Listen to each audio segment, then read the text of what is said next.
প্রথমেই বলি, এই ডিশটা কিন্তু আমার ভেজিটেরিয়ান ফ্রেন্ডদের জন্য। আচ্ছা, যারা চিকেন বা ফিশ খান না, তারা কি সুস্বাদু খাবার খেতে পারে না? সেই জন্যই বলছি, হাতে যদি টাইম থাকে আলুর খোসাগুলোকে ছাড়িয়ে নিয়ে আলুগুলোকে ঠিক লম্বা লম্বা করে কেটে নিয়ে তাতে সামান্য পরিমাণ লবণ, আদা রসুন বাটা, সামান্য পরিমাণ টমেটো সস, সোয়া সস, গোলমরিচের গুঁড়ো, শুকনো লঙ্কার গুঁড়ো আর কিছুটা কর্নফ্লাওয়ার দিয়ে ফার্স্ট ম্যারিনেশন করে নিয়ে ২ চামচ মতন ময়দা দিয়ে ভালো করে কোট করে গরম গরম তেলে ভেজে নিতে হবে। আলুগুলো লাল লাল করে ভেজে আমি এখানে তুলে নিয়েছি।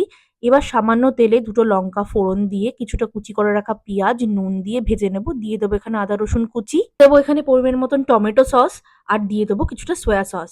সামান্য পরিমাণ মধু দিয়ে আর নুন দিয়ে ভালো করে গ্রেভিটা তৈরি করে ধনেপাতা, স্প্রিং অনিয়ন দিয়ে এবার অ্যাড করে দিতে হবে আলুগুলোকে। উপর থেকে একটু স্প্রিং অনিয়ন, একটু মধু আর তিল দিয়ে আলুগুলো ভালো করে নেড়েচেড়ে নিয়ে নামিয়ে নিতে হবে গরম গরম। কথা বলতে বলতে চিলি পটেটো আমাদের রেডি। এবার তোমরাও বাড়িতে একবার বানিয়ে ট্রাই করে দেখতে পারো।